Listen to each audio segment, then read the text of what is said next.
All right, we are back. We got some new subwoofers in the house from RBH Sound. That's what we're going to be talking about in today's video.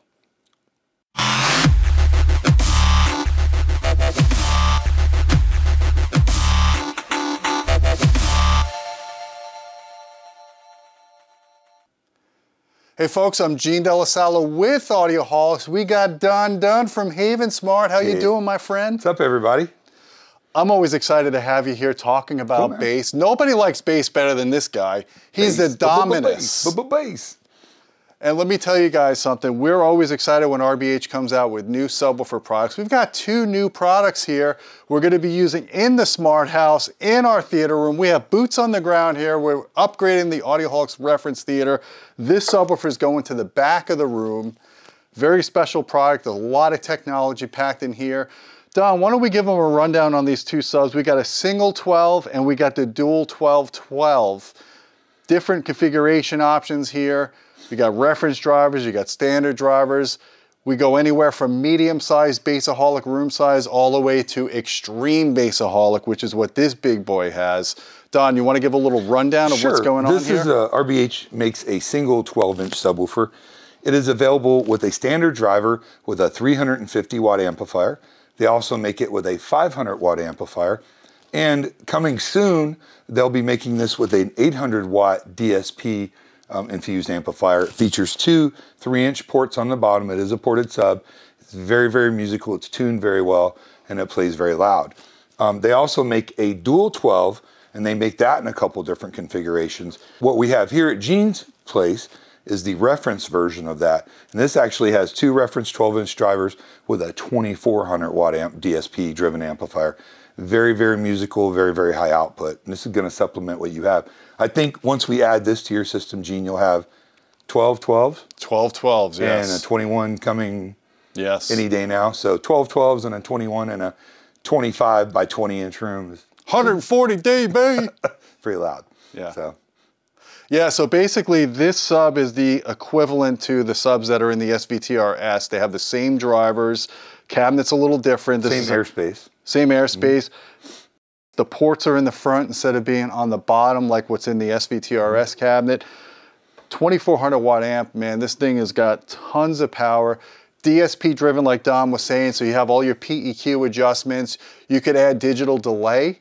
So if you have 2 subs at the back of the room and only 1 sub out of your processor, you could go and add some delay if you want to get everything properly time aligned. That's in the DSP, which is accessible through Ethernet on your computer with their software.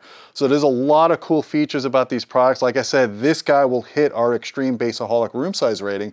We already reviewed an earlier version of this sub with a 2000 watt amp. This actually has a little bit more power, so it should comfortably outperform that. A little bit better DSP in it. A little bit better DSP as well. Good limiters and everything. That singles 12, I'm guessing it's going to reach around our medium Bassaholic room size rating. So if you're in a smaller space, like a small family room system, or in Don's case, Don will put this in his bedroom with a pair of PM6s and he'll be rocking, because that's how Don rolls. He's got to have bass in every system. Well, bass is the foundation. It really is. It really, if you don't have a good solid bass below 80 hertz, music is not as enjoyable. And that's what I love about these subs, is not only are they good for home theater, but they're very musical. Like Don was saying, these subs are very tight and accurate. And we've time tested this amplifier. I've got a earlier version of this subwoofer with those rounded cabinets with similar amplifier in the back of my room. And that sub is pretty bulletproof. I've never heard it bottom out. I've never heard port chuffing. Can I also say on the dual 12, this is available in a passive model with an outboard amplifier as well as built in with a plate amp. So if you're looking to save some space, you don't have power in an area, but you can run speaker wires, that might be, or a theater room, it's something of note. Yeah, and that's a good point. So if you want a passive version, there's a lot of advantages to going passive. Number one, passive amplifier, external amplifiers in your rack, they're more reliable than the plate amplifiers from our experience. You get a little bit more output power just because there's less constrained space. And then you just get everything nicely configured in one location and you just run speaker wire to your subs. That's a pretty big advantage. I'm sure you do a lot of installs with passive versions. A lot of passive subs, absolutely. Yeah. Now they also have in-wall versions of these subs, and you saw it in our live stream about a week or two ago with RBH. They have some high performance in-wall options using a similar driver technology, more lower profile. And they've got, the the one with the new driver that they call the Double D. I worked with them on, so nice. Trying to do an in-wall sub that actually has good output and musicality. Yeah, so I mean, RBH really, they've moved to the 12-inch driver platform for most of their products just because these are really well time-tested designs. This driver is just, you can't bottom it out. It's just really clean, really powerful.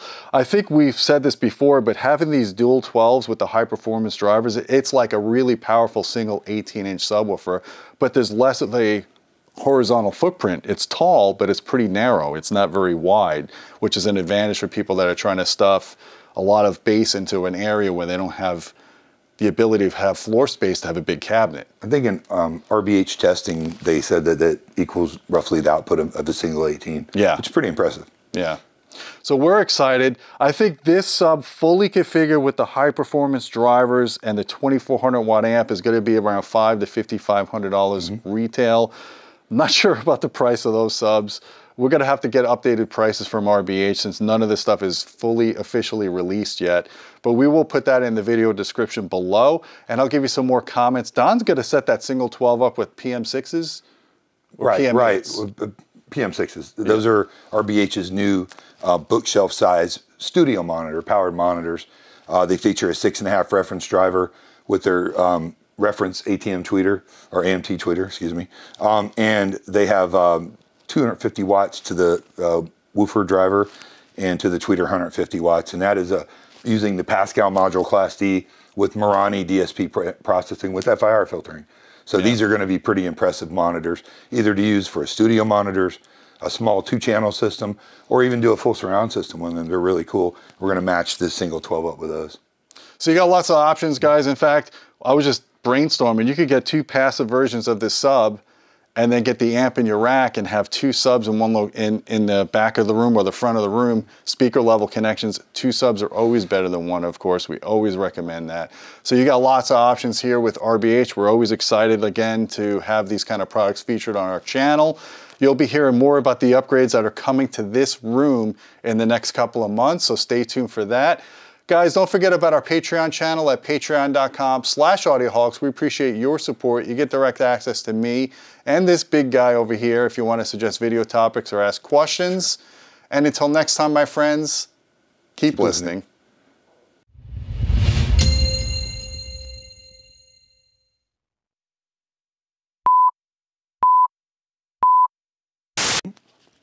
Jazz hands. Wait, check my fly. Yeah, please. Wide angle lens. All right. Okay, we are recording. I could see us. I could see you. You could see me. What do you think about my pants?